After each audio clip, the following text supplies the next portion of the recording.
Now then, it's April and finally things are starting to dry out.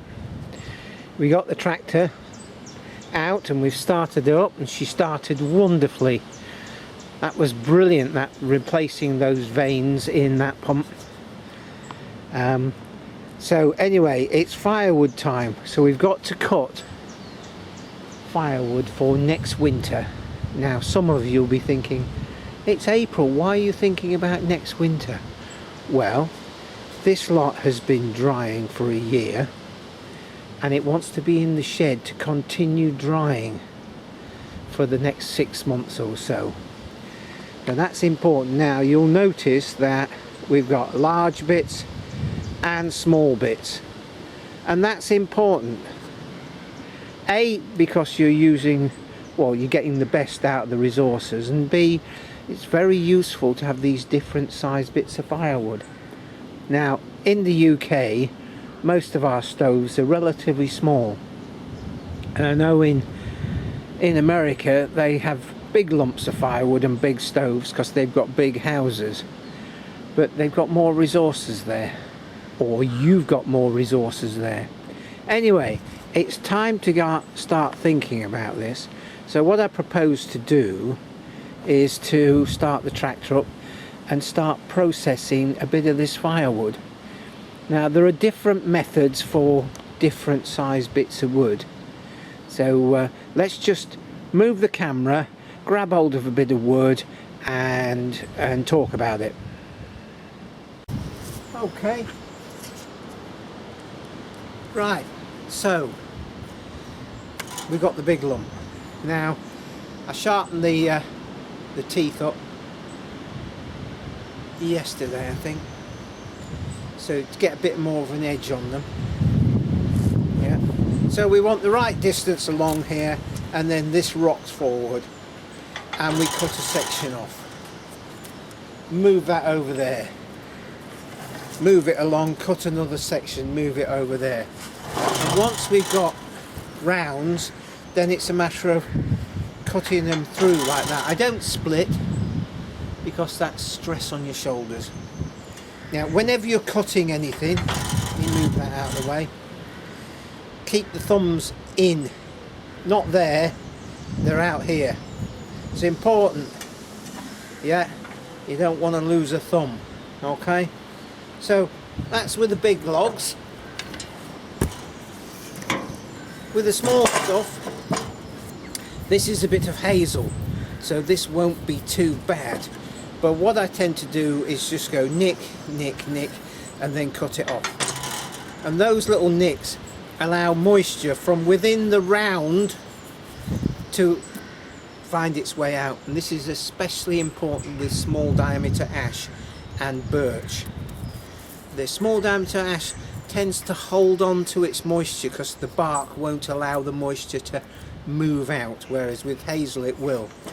So there you go. Anyway, I'm going to start the tractor up and then I will mute the sound, okay? And if we need any information, I will overdub that.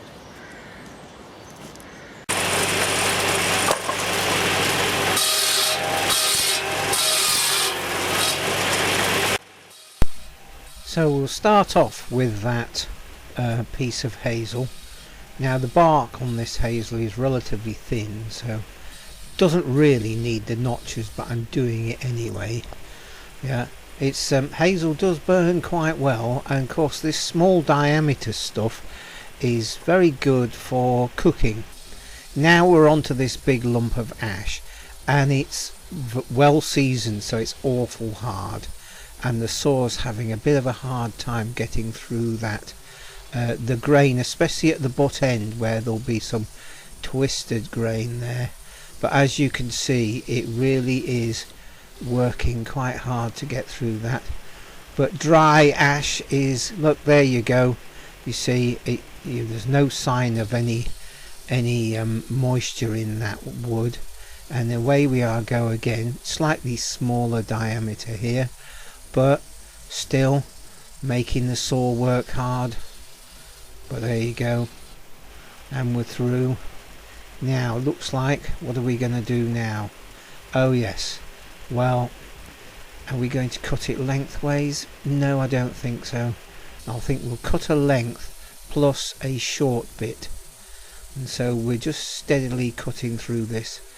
It's amazing how hard ash gets when it really gets dry. I mean, that's why they used to use it for coach bodies and all that sort of thing. Not only is it tough, but it's hard as nails, and tool handles and all those sorts of things. Yeah, so we're ripping down this now, yeah, and getting it into smaller bits. Now, am I going to cut that down the middle?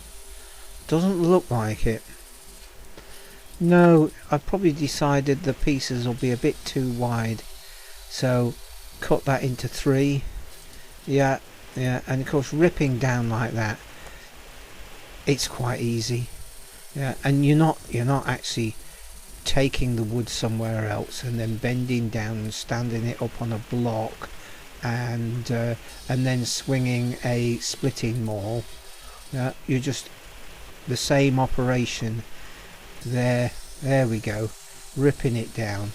You might think, oh, that takes a few seconds more, but actually it doesn't, compared to putting it on the block, picking the splitting maul up, yeah, and swinging it, and then picking the bits of wood up. At least here they're all on a level, and when they're ripped through, just push them into the wheelbarrow. What's not to like about it? Yeah, and we'll just complete this piece. What are we going to do here? That one looks like it's about to fall off.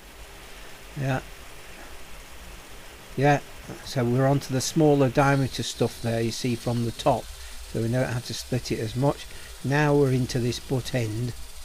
Yeah, and steady through, steady, and it has gone all the way through, and I assume we'll be cutting this up into 3. Yeah, 1, 2, thumbs out of the way, keep them well out of the way, parallel with the hand. Yeah.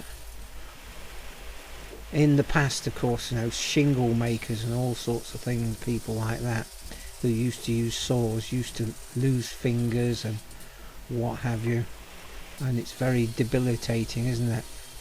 So what are we doing here? Cut a piece off the side. Oh, that'll do. Yeah.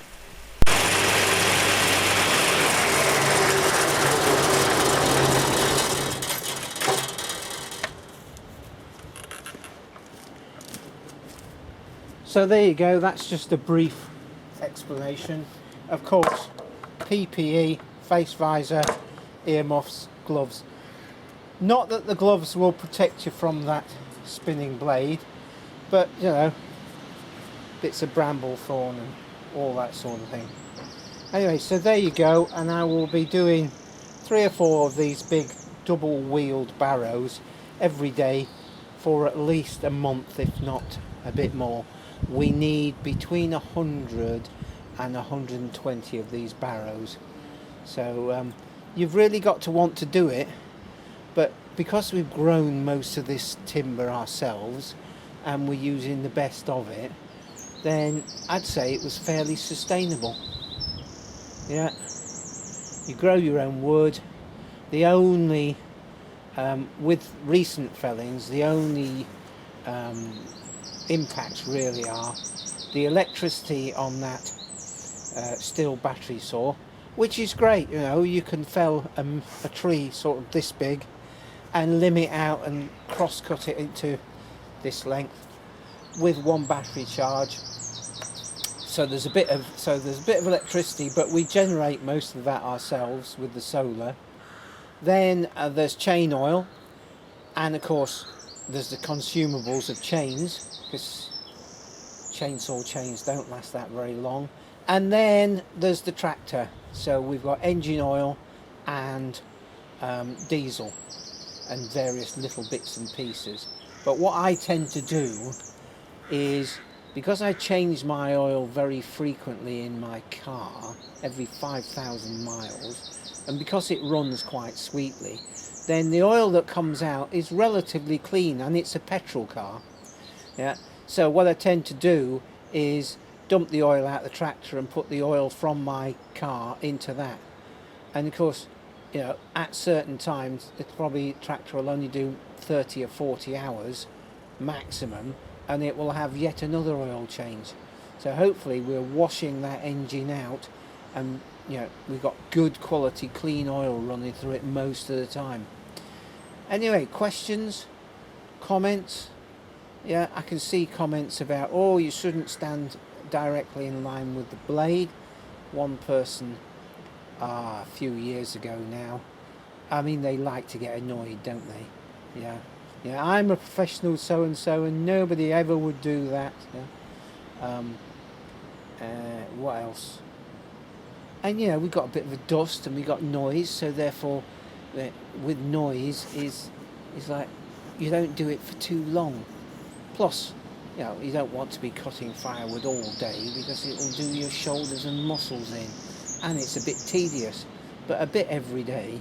And as far as noise is concerned, you know, you just got to be a bit careful. It's like when you want to run a bonfire and burn some brash up, you don't light it on the day when the wind is blowing directly towards your neighbours. Well, it's just sort of a consideration for those things around you. Anyway, love to hear what you have to say, and I will catch up with you very soon. Cheers for now.